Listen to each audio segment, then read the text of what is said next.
Introduction. By means of a few indications, we refer here to several matters explained elsewhere, that is, in the 22nd, 19th, and 26th words. First indication. The foolish man in the previous story and his trustworthy companion correspond to three other pairs: the instinctual soul and the heart, the students of philosophy and the pupils of the all-wise Quran, the people of unbelief and the community of Islam. The worst error and misguidance of the students of philosophy, the people of unbelief, and the instinctual soul lies in not recognizing God. Just as in the preceding story the trustworthy man said, "There can be no letter without a scribe, no law without a legislator," we too say the following: a book, particularly one in each word of which a minute pen has inscribed another whole book, and in each letter of which a fine pen has traced a poem, cannot be without a writer. This would be entirely impossible. So too this cosmos cannot be without its inscriber. This is impossible to the utmost degree. For the cosmos is precisely such a book that each of its pages includes many other books, each of its words contains a book, and each of its letters contains a poem. The face of the earth is but a single page in the book of the cosmos. See how many books it contains. Every fruit is a letter, and every seed is a dot. In that dot is contained the index of the whole tree in its vastness. A book such as this can have been inscribed only by the mighty pen of a possessor of glory who enjoys the attributes of splendor and beauty, and who is the holder of infinite wisdom and power. Faith, then, follows inevitably on the observation of the world, unless one is drunk on misguidance. Similarly, a house cannot arise without a builder, particularly a house adorned with miraculous works of art, wondrous designs, and amazing ornaments. As much art has been put into one of its stones as into a whole palace. No intelligence will accept that it could arise without a builder. Definitely it needs a master architect. Moreover, within the building, veritable rooms take shape and change each hour with the utmost order and ease, just as if clothes were being changed, or as if scenes were passing across a cinema screen. We can say even that numerous little rooms are constantly being created in each of those scenes. In like manner, the cosmos also requires an infinitely wise, all-knowing, and all-powerful maker. For the magnificent cosmos is a palace that has the sun and the moon as its lamps and the stars as its candles. Time is like a rope or ribbon hung within it, onto which the glorious Creator each year threads a new world. And within the world that he thus threads on the string of time, he places 360 fresh and orderly forms. He changes them with the utmost orderliness and wisdom. He has made the face of the earth a bounteous spread that he adorns each spring with 300,000 species of creation, that he fills with innumerable kinds of generous gifts. This he does in such a fashion that they all stand apart from each other, quite separate and distinct, despite their being at the same time so close and intermingled. Is it possible to overlook the existence of the maker of such a palace? Again, to deny the existence of the sun on a cloudless day at noon, when its traces are to be observed and its reflection is to be seen in every bubble on the surface of the ocean, in every shining object on dry land, and in every particle of snow. To make such a denial would be to rave like the deranged. For if one denied and refused to accept the existence of the single, unique sun, he would be compelled to accept the existence of a whole series of minor suns, each real and existent in its own right, as numerous as the drops and bubbles of the ocean, as countless as the particles of snow. It would be necessary to believe that each minute particle contains a huge sun, even though the particle is large enough only to contain itself. it would be an even greater sign of lunacy and misguidance to refuse one's assent to the attributes of perfection of the glorious Creator, even while beholding the well-ordered cosmos that is constantly changing in wise and regular fashion, that is being ceaselessly renewed in disciplined manner. This, too, would be like the ravings of a lunatic, since it would then become necessary to believe and accept that absolute divinity is present in all things, even a particle. For every particle of air is somehow able to enter and work its effects upon every flower, fruit, and leaf, and unless the particle be entrusted with this task by a creator, it must know of itself the structure and form of all the objects it penetrates and affects. In other words, it must possess all-encompassing power and knowledge. Every particle of soil is potentially capable of giving rise to all the different seeds that exist. If it is not acting under command, it must contain within itself equipment and instruments corresponding to all the various trees and plants in the world. Or, to put it differently, one must attribute to the particle such artistry and power that it is aware of the structure of each of them, knows the forms that each of them is caused to assume, and is capable of fashioning those forms. The same is true with respect to the particle and other realms of creation. From this you can understand that in all things there are numerous and manifest proofs of God's unity. To create all things from one thing, and to make all things into one thing, is a task possible only for the Creator of all things. Pay heed to the sublime declaration, "There is naught but proclaims his glory with praise." For if one does not accept God, the one and unique, one must accept gods, as numerous as created beings. Second indication.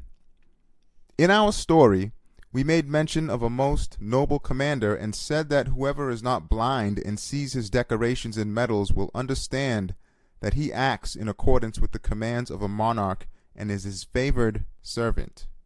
Now that most noble commander is the most noble messenger of God. May peace and blessings be upon him.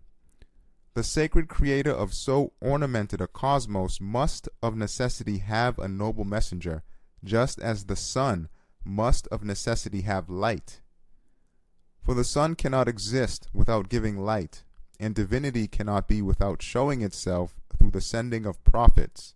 Is it at all possible that a beauty of utter perfection should not desire to manifest itself by means of one who will demonstrate and display it? Is it at all possible that a perfection of beauteous artistry should not desire to make itself known by means of a herald that will draw men's gazes upon it? Is it at all possible that the universal monarchy of all-embracing dominicality should not desire to announce its unity and eternal besottedness throughout the different levels of multiplicity and particularity by means of an envoy possessing two aspects? By the two aspects, we mean that he is both the envoy of the realm of multiplicity to the divine court, by virtue of his universal worship, and also the messenger of the divine court to the realm of multiplicity, by virtue of his closeness to God and being entrusted with his message.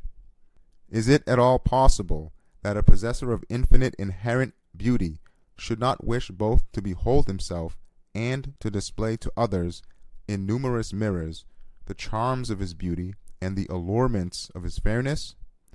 God's messenger is his beloved, making himself beloved of him by means of his worship and holding up a mirror to him, and he is also the bearer of his message, making him beloved of men and demonstrating to them the beauty of his names. Is it at all possible that the owner of treasuries full of wondrous miracles, rare and valuable items, should not wish and desire to display them to men's gaze by means of an expert jeweler and eloquent describer, thereby revealing his hidden perfections? Is it at all possible that the one who manifests the perfection of all his names in the cosmos by means of artful adornment for men to look upon, so that the cosmos comes to resemble a palace decorated with all kinds of wondrous and subtle art, should not also designate a teacher and a guide to the wonders of his creation? Is it at all possible that the Lord of the cosmos should not solve, by means of a messenger, the complex talisman of the aim and purpose of all the changes that take place in the cosmos, and the riddle contained in the three difficult questions posed by all beings. What is our origin? What is our destination? What is our purpose? Is it at all possible that the glorious Maker, who makes himself known to sentient beings by means of his fair creation, and who makes himself loved by means of his precious bounties, should not also communicate to sentient beings by means of a messenger what his pleasure desires of them in exchange? Is it at all possible that God should create mankind in a form predisposing it to suffer the consciousness of multiplicity, but also containing the ability to engage in universal worship, without at the same time wishing to turn it away from multiplicity to unity by means of a teacher and guide? There are numerous other functions of prophethood, each of which is a decisive proof that divinity necessarily implies messengership. Did anyone ever appear in the world more worthy and more in possession of the above-mentioned qualities and functions than Muhammad, the Arabian prophet? May peace and blessings be upon him. Has time ever shown us one more fitting and suited to the rank of messengerhood and the task of conveying God's message? No, by no means. He is the master of all messengers, the foremost of all prophets, the leader of all pure ones, the closest to God of all those who have drawn nigh unto him, the most perfect of all creatures, the monarch of all guides to righteousness. Quite apart from the countless indications of his prophethood deriving from more than 1,000 miracles, such as the splitting of the moon and the flowing of water from his fingers, that all scholars unanimously confirm, the supreme miracle of the glorious Quran, an ocean of truth and a book miraculous in 40 different respects, is itself enough to demonstrate his prophethood as clearly as the sun. Since we discuss the 40 different aspects of the Quran's miraculousness in other treatises, particularly the 25th word, we curtail our discussion of the matter here. Third indication. Let it not be thought that petty man is too insignificant for this vast world to be brought to an end and another realm to be unfolded simply for the sake of his being brought to account. For apparently petty man bears great importance as the master of all creatures, by virtue of the comprehensiveness of his disposition, as the herald of God's monarchy and the manifester of universal worship. And let nobody ask, how can one earn eternal torment in the course of a very brief life? For unbelief seeks to drag creation, something as valuable and exalted as a letter written by God, down to the depths of meaninglessness and purposelessness. It is an insult to all being, since it denies and rejects the manifestations and impresses of God's sacred names that are visible in all being, and it seeks to negate all the infinite proofs that demonstrate the veracity and truthfulness of God Almighty. Hence, unbelief is a crime of infinite proportions, deserving of infinite punishment. Fourth indication. In the story, we saw by means of 12 aspects that a king who had one realm resembling a transient hospice must of a necessity have another realm, one eternal and permanent, manifesting his splendor and the sublimity of his power. In the same way, it is not at all possible that the eternal creator of the transient world should not create also an eternal realm. It is not possible that the everlasting maker of this fine but unstable cosmos should not create another cosmos, permanent and lasting. It is not possible that the wise, powerful, and merciful creator of this world, which is like an exhibition, or a testing ground, or a field, should not create also a hereafter in which the purposes of this world shall be made manifest. Entry is to be had to this truth by means of 12 gates, and the 12 gates are to be unlocked by means of 12 other truths. We will begin with the shortest and simplest of them. First truth. The gate of dominicality and sovereignty, the manifestation of the name of sustainer. Is it at all possible that the glory of God's dominicality and his divine sovereignty should create a cosmos such as this, in order to display his perfections, with such lofty aims and elevated purposes, without establishing a reward for those believers who through faith and worship respond to these aims and purposes? Or that he should not punish those misguided ones who treat his purposes with rejection and scorn? Second truth, the gate of generosity and mercy, the manifestations of the names of generous and merciful. Is it at all possible that the Lord of this world, who in his works demonstrates infinite generosity, infinite mercy, infinite splendor, and infinite glory, should not give reward in a manner befitting his generosity and mercy, and not punish in a manner befitting his splendor and glory? If one looks at the disposition of affairs in this world, one sees that all animate beings, from the weakest to the most powerful, are given some fitting form of sustenance. Indeed, the weakest and most powerless are given the best form of sustenance. This largesse and bounty is distributed with such lofty generosity that a hand of infinite generosity is manifestly at work. For example, in the spring, all the trees are garbed in clothes as fine as silk, just like the houris in paradise. They are encrusted with flowers and fruits, as if with jewels, and caused to offer us numerous varieties of the choicest fruits, on branches delicately outstretched like the hands of a servant. Similarly, we are given wholesome and sweet honey to eat, from the hand of the bee with its sting.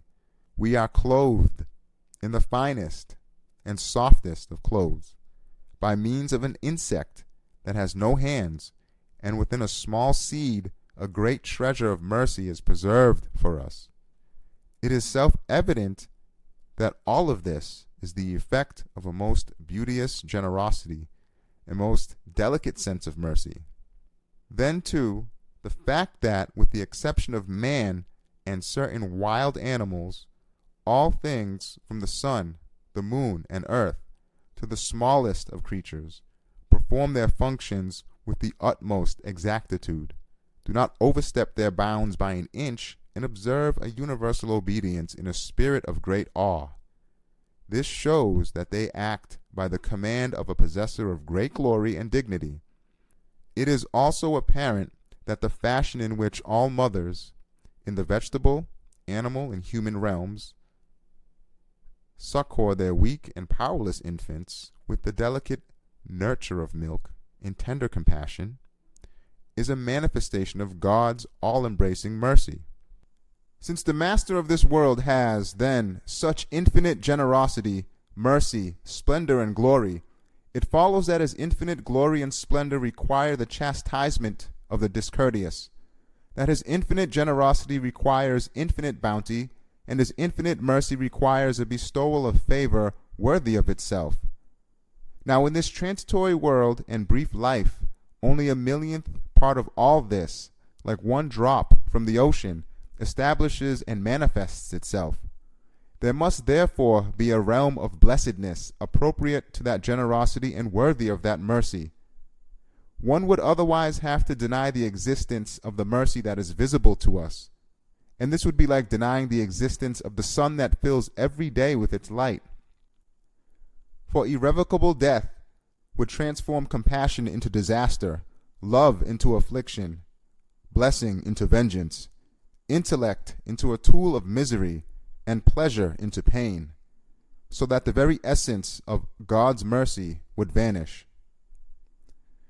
There must, in addition, be a realm of punishment appropriate to God's glory and dignity, for generally the oppressor leaves this world while still in possession of his might, and the oppressed while still subjected to humiliation. These matters are therefore deferred for the attention of a supreme tribunal. It is not that they are neglected. It sometimes happens, too, that punishment is enacted in this world. The torments suffered by disobedient and rebellious peoples in previous centuries show that man is not left to his own devices, and that he is always subject to the blows that God's splendor and majesty may choose to inflict on him. Is it at all possible that man should have the most important duty in all of creation and be endowed with the most important capacities, that man's sustainer should make himself known to him with all his well-ordered works, and man should then fail to recognize him in return by way of worship, or that God should make himself beloved of men through the numerous adorned fruits of his mercy, and man should then fail to make himself beloved of God through worship, or that God should demonstrate his love and mercy to man through his variegated bounties, and man should then fail to respect him with thanks and with praise? Is it at all possible that man should remain unpunished, left to his own devices, or that that powerful possessor of splendor and glory should not make ready for him a realm of requital? Is it at all possible, on the other hand, that he should not prepare a realm of reward and eternal bliss for those believers who respond to the merciful and compassionate one's making himself known by recognizing him in faith, to his making himself beloved by loving him in worship, and to his mercy by offering thanks and veneration? Third truth, the gate of wisdom and justice, the manifestation of the names of wise and just. Is it at all possible that the Lord of glory, who demonstrates his dominical sovereignty in the wisdom and order, the justice and equilibrium that pervade all things, from the atom to the sun, should not bestow favor on those believers who seek refuge beneath the protective wing of his dominicality, who believe in his wisdom and justice, and whose acts are for the purpose of worshiping him? Again, is it possible that he should not chastise those rude and discourteous men who disbelieve in his wisdom and justice, and rebel against him in insolence? Not even 1,000th part of that wisdom and justice is exercised with respect to man in this transient world. It is rather deferred. Most of the people of misguidance leave this world unpunished, and most of the people of guidance leave it unrewarded. All things are, then, postponed for a supreme tribunal and ultimate bliss. Yes, it is apparent that the being who controls this world does so in accordance with an infinite wisdom. Do you require a proof? It is the preservation of interest and benefit in all things. Do you not see that numerous wise benefits are intended in all the limbs, bones, and veins of man, even in the cells of his brain, and in every particle of his body? Do you not see that from certain limbs wise benefits are to be had as numerous as the fruits of a tree? All of this shows that matters are done in accordance with infinite wisdom. The existence of the utmost regularity in the making of all things is a proof of the same truth. The compression of the exact program of development of a beautiful flower into a minute seed, the inscription on a small seed by the pen of destiny of the scroll of deeds of a tree, its life history and list of equipment, show that a pen of utmost wisdom is at work. The existence of a high degree of fine artistry in all things proves that there exists also the impress of an infinitely wise maker. Further, the inclusion within the minute body of man of an index of all being, of the keys to all the treasuries of mercy, and of the mirrors of all the divine names, demonstrates the existence of wisdom within that infinitely fine artistry. Now, is it at all possible that the wisdom that thus permeates the workings of dominicality should not wish eternally to favor those who seek refuge beneath the wing of dominicality and who offer obedience in faith? Do you wish for a proof that all things are done with justice and balance?